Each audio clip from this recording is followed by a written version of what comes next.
Hi, I'm Marty Nemko. I'm finding that the briefer my counsel, the more likely it is to be helpful. I believe that people change because of memorability. Hence, I'd bet that more people changed from the saying, do random acts of kindness, than from tomes on the subject. So, for each of 26 life major decisions, I think maybe it's 25, here's my advice, most of them in 25 words or less. Of course, all of these are reductionistic, but my hunch is that the viewers of this are going to net benefit more from the 5 minutes that you're going to have watching me than if I had talked to you for 500 words on any one of those 25. We'll find out. First, some around relationships. The case for solohood. Many people are happier single than coupled, and that makes sense. You have more freedom, less compromise.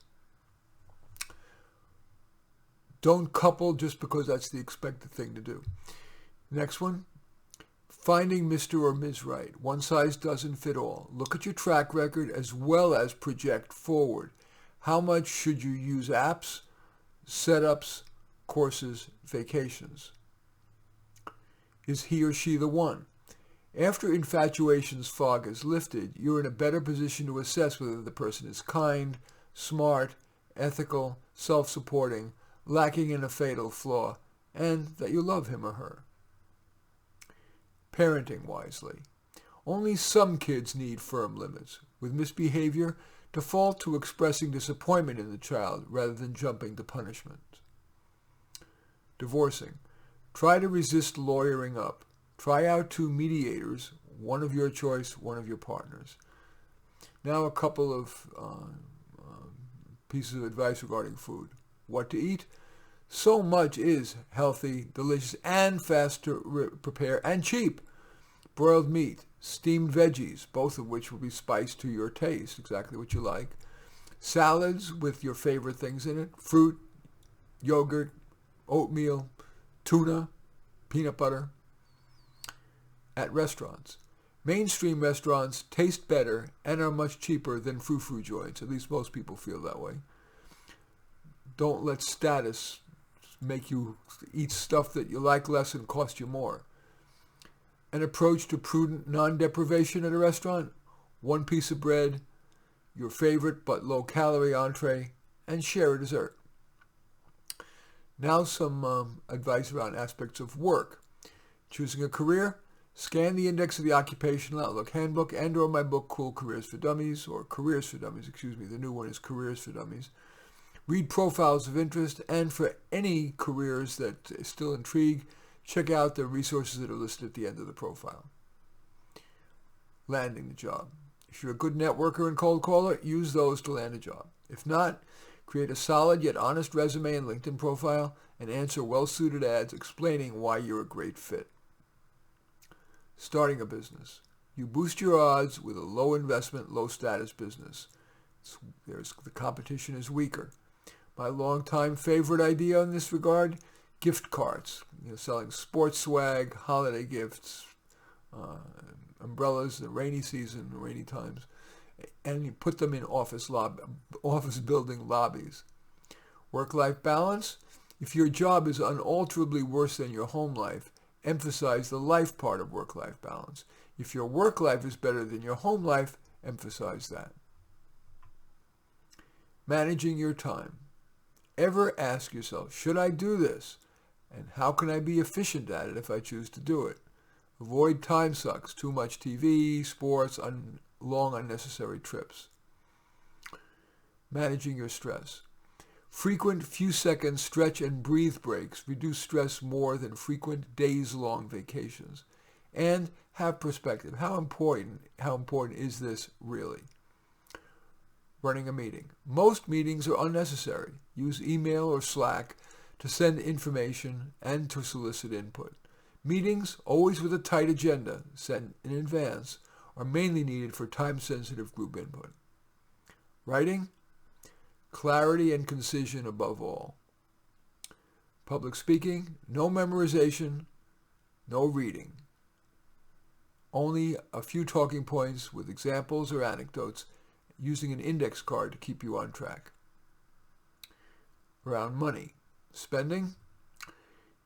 Spending to have a middle-class lifestyle is usually worth it, but beyond that, no. For example, buy mainstream, moderate-priced quality brands like Toyota, Samsung, Sony, Whirlpool, Casio.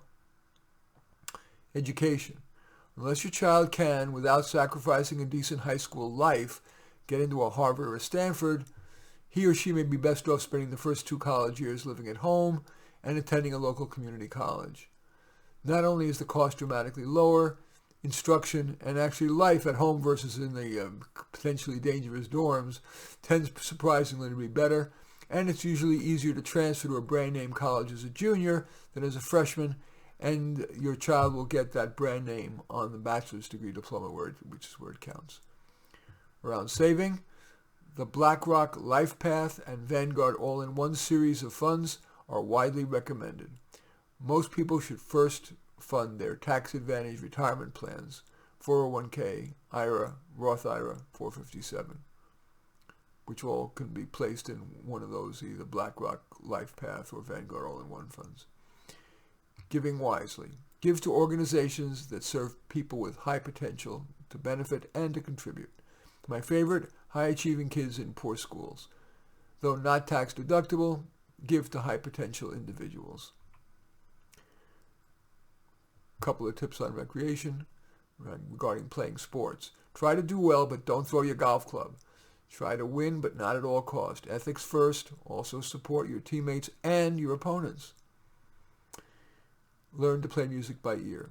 Start with the melody of Mary Had a Little Lamb, trial and error. When you know that, add a harmony note. More advanced, play along rudimentarily with your favorite records. Now just three tips on health. Diet. Throw out danger foods. Alcohol and weed boost appetite while reducing restraint. Stay alert when you're hungry.